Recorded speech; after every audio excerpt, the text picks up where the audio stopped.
দিয়ে চাঁদির জুতোয় ঠান্ডা করে দেব। তারপর দেখবো কার তোর ওই পুচকে ছোড়া কি করে। ঠিক আছে, যা করবার তুই কর, আমি আর ওসবের মধ্যে মাথা গলাবো না। অনেক পাক ঘেটেছি, আর পাক ঘাটতে ইচ্ছে নেই। তবে যা করবি একটু ভেবে চিন্তা করিস। দেবু কিন্তু দোড়া নয়, একদম জাত কেউটে।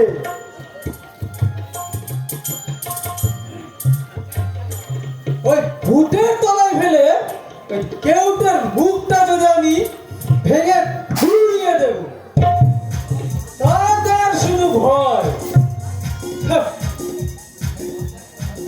সরকারি কর্মচারীরা নাকি ঘুষ খায় না, এ কথা আর যাই বিশ্বাস করুন, এই হিমাদ্রি মুখার্জি কখনো বিশ্বাস করে না। নিজের হাতে হাজার হাজার টাকা অ্যাসিস্ট্যান্ট ইঞ্জিনিয়ারদের পকেটে ঢুকিয়ে দিয়েছি। কত মহাপুরুষে দেখলাম। এই খবর কন্ট্রাক্টর সাহেব, জাতীয় সড়ক তৈরি হয়ে গেছে। সে খবর জেনে তোমার কি দরকার? আমিও তো একজন দেশের নাগরিক। সরকারের স্বার্থের সঙ্গে আমার স্বার্থ জড়িত বটে।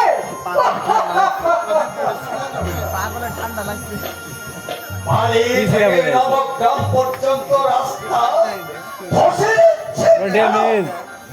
কত ইঞ্চি সোলিং দিয়েছো জমি? কত নম্বর ইট দিয়েছো?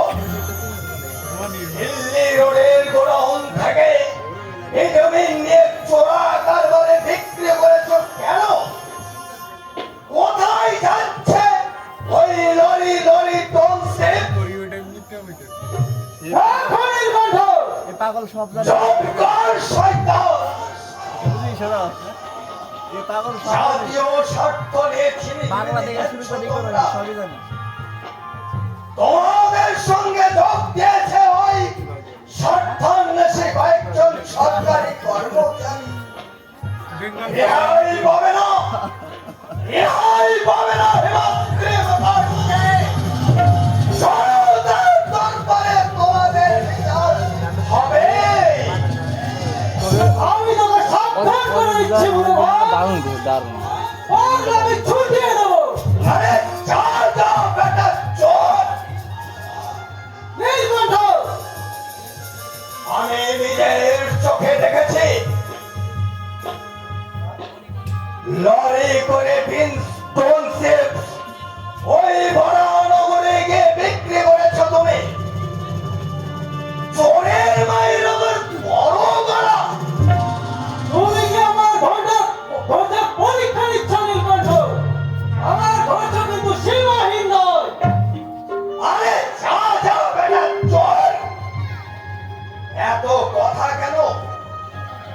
ভগবানের নামে দিব্যে করে বল, ওই ভগ্নিপতির চার তলা বাড়ি বানাতে যত মাল মশলা লেগেছে সব চুরির মাল কিনা।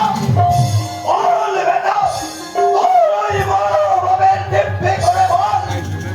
তোমার সারা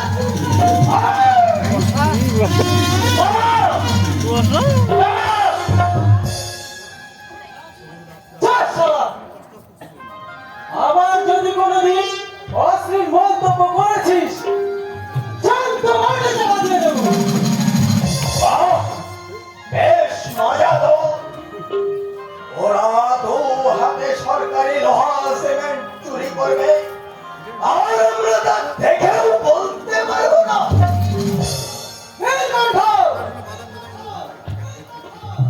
এই সমাজে রন্ধ্রে রন্ধ্রে খুন ধরে গেছে। যে যত বড় চোর, সে তত বড় নেতা।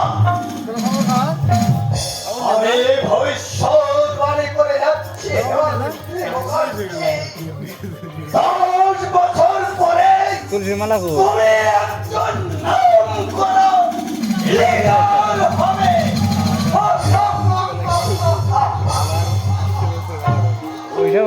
দিছে মানে করতে কি হবে ব্যাপার মামা হঠাৎ এই বৃদ্ধ আমি মানুষটাকে সমানে খাই শনিবার করে ভুল সোমবার করতে করে হয়েছিল কেন? আমি সমানে তোর ভাগ্য ভালো তুই এসে বলেছিস নইলে বেটাকে আজ মামা তুমি নাকি লেখাপড়া জানা শিক্ষিত ভদ্রলোক কিন্তু তোমার মুখের ভাষা ওই কুলিদের মতো কেন? তুই কি পায়ে পা তুলে ঝগড়া করতে এসছিস? না বাবা, তুমি তো হতে পারো, তাই বলে আমি কেন ঝগড়া করবো? দেবু, তুমি নাকি দাদুকে খাওয়া দাওয়া করে বের করে দিয়েছিলে।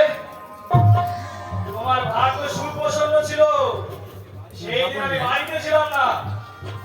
বাড়িতে লাগলে তোমার ওই হাত দুটো আজ হয়তো থাকতো না, এই ভেঙে আমি টুকরো টুকরো করে দিতাম।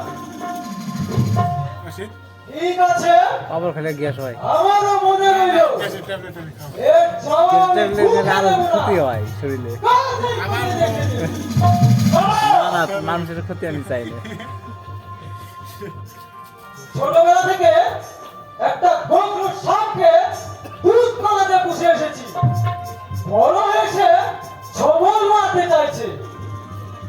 কিন্তু মনে রাখিস বাবু, আমার নাম হিমাদ্রি মুখার্জি, আর খেয়ে আমি কখনো হজম করে যাব না, হজম করে যাব না।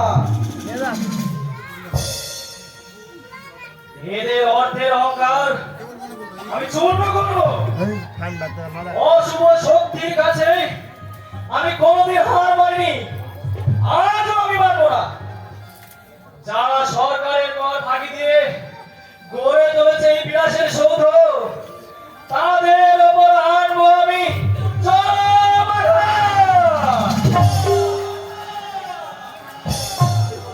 বাবু, বাবু, কি চাই? ভিক্ষে?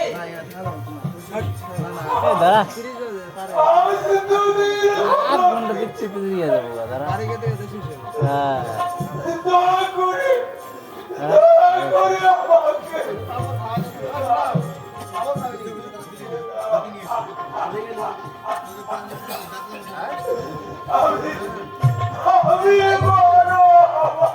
আমি বড় না না তোমরা তোরা যা উল্টা উল্টা কথা হচ্ছে ওকে না করছে নাকি রে ও তো না করে না আমি খাওয়াম না আমি উল্টা উল্টা আগে কথা হচ্ছে এই বৃদ্ধ বয়সে ভিক্ষে করছেন কেন? নাই গেলে আমার বড় ভেঙে দেবো না তো এর উপর কারো হাত গেল আসলে না ভেঙে দেবে পরে আমার পরে থাকবেন না। মানুষের কান্না আমার একদম সহ্য হয় না। পেটে পেছন পেলাম বলি এই নিন, এই টাকাটা নিন, হোটেলে গিয়ে খেয়ে নেবেন। তুমি আজ রাজেশ্বর হও, তুমি আজ রাজেশ্বর হও। ওখানে ফাঁকা আছে আমি প্রাণ ভরে তোমাকে আশীর্বাদ তুমি জীবনে ব্রিঞ্জ আছে নাকি ব্রিঞ্জ আছে ব্রিঞ্জ আছে ব্রিঞ্জ কোথায় থাকেন আপনি?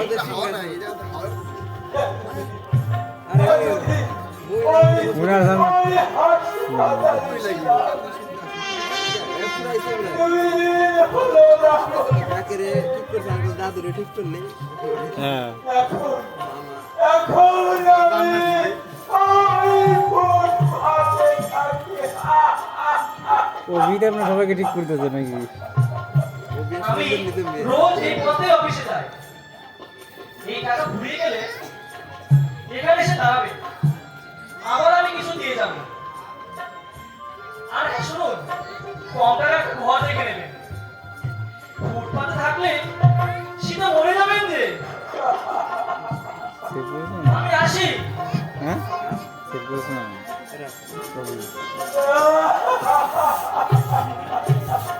মেসোমশাই, ও মেসোমশাই, দেবব্রত কি বলে গেল আপনাকে? দেবব্রত দেবব্রত কি? সে কি আপনার নাতি শরীরের ছেলে দেবব্রত গাঙ্গুলি?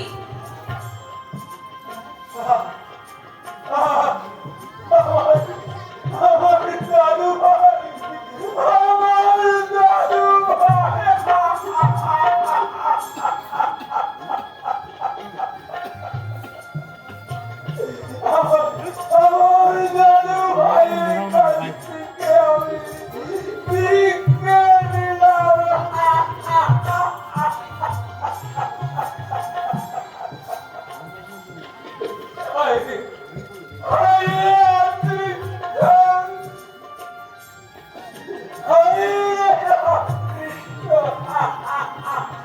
মেসোমশাই, আমি চিনতে পারি নাই। আমার দাদু ভাই আমি চিনতে পারি নাই। কত যুগ দেখিনি, কত সুন্দর হয়েছে আমার দাদু ভাই।